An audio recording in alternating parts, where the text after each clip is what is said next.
Good Great. morning. This football season is going way too fast. It's awesome, but it is so depressing because it seems like you just get done and boom, Thursday's here and then Sunday's here and then Monday's here and then, I mean, this thing is just churning and burning. It's crazy. It's going to be week 4. I know, week 4. So fast. I love it. Look, it's the greatest reality show on television. Has been forever.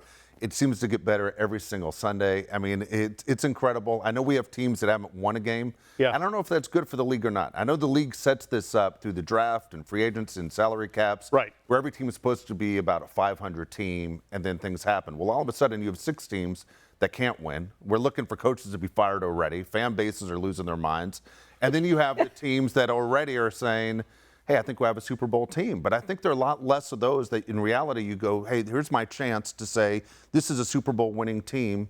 Let's sit there and ride this thing out. I'm excited. Okay, before we get to what happened in week number 3, this is what I want to get off my chest, and I want you guys to think about it. We had 2 teams play Sunday in Philadelphia. The Eagles hosted the Rams, 2 teams that I think I would not be surprised at all were they to be in Santa Clara in the Super Bowl representing the NFC come next February. The Tush push, I know that they've allowed it to stay in the NFL, you guys, but these refs who are missing the illegal motion before the ball is snapped, I'm ready to tear my hair out, what little of it I have left. And yes, some of it is hair plugs. I'm not afraid to admit that. But guys, it's pissing me off that these greatest officials on earth, Dave, are missing. It happened again yesterday. It happened on the very first one. After the NFL said, we're going to stop doing this. We're going to make sure that we're watching to see if the guys are moving. They moved on the first one. And so you're like... They've moved on everyone so far this season. All of them. But you can't sit there and make a statement saying we're going to focus and say we're going to try and fix this, and then you mess it up the very next week. It makes me believe, Mike, there are certain teams that the NFL knows that, hey, it's good for the league. God, it's been good for the hope Chiefs. not, man. When Mahomes gets all the calls the last few years, so I think the NFL knows the Eagles are good for the NFL, and it feels like the NFL kind of goes that way. And the referee thing is a joke. It's $1 billion league. They make so much money, and yet these guys are all part-time refs. Meaning all these guys have other jobs during the week. Yeah. These old guys are dentists and bankers and lawyers. And then they show up all of a sudden on the weekend.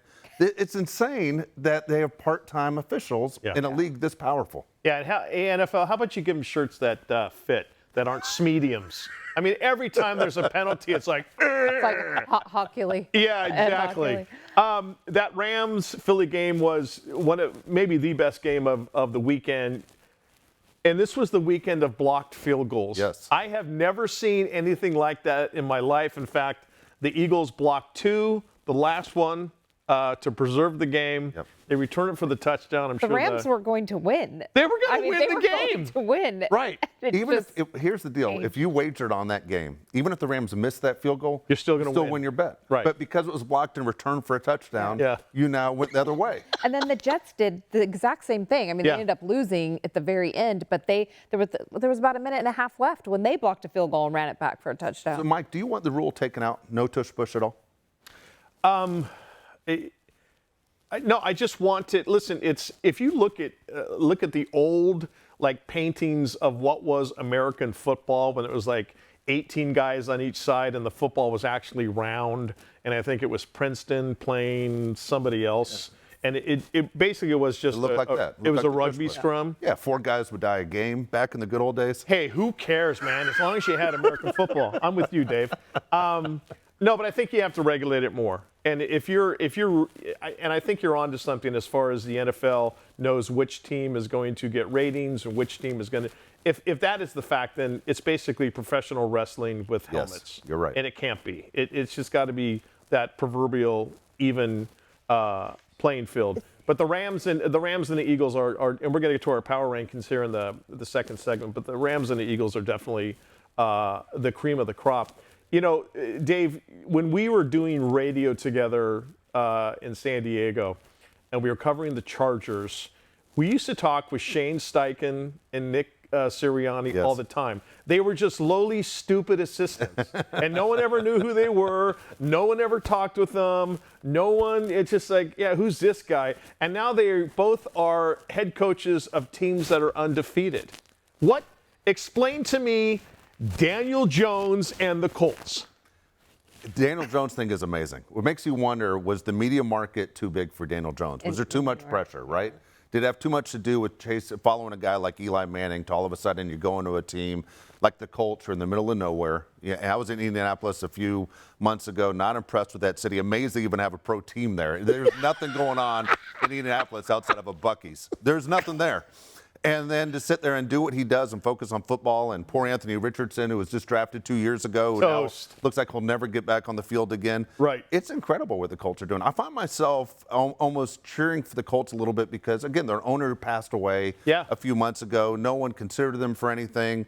I still don't know how good the Colts are. I'm still confused on what the Colts are, even though they're 3-0. So far, they look unstoppable. I mean, they're fantastic. And to see Daniel Jones, he's a really, really smart, very intelligent kid. Yeah. So it was kind of mind-boggling to see him not adjust to the NFL and the speed of it. And there was a couple times I thought, gosh, that decision-making is really poor. Yeah. His intelligence wasn't showing, but it is now. You can see it now. Well, and he was with that's alleged offensive genius Brian Dable in New York, and I don't even know if Dable is going to make it through the season. If you look at what they have with Russell Wilson, that game last night, the Sunday night game against the Chiefs, how soon until Jackson Dart is the Giants quarterback? Pretty soon, probably. I mean, it's funny. We just talked about Daniel Jones was maybe New York too much for him. Look at Russell Wilson. I mean, all of a sudden, you talk about going to the Giants and you don't look like the same player. Russell Wilson looked absolutely terrible. The last drive for the Giants was unbelievable. Was he trying to hit the crossbar as he was throwing the ball? Sure did. Maybe he thought he got points for that. He goes, man, I think I can get it again.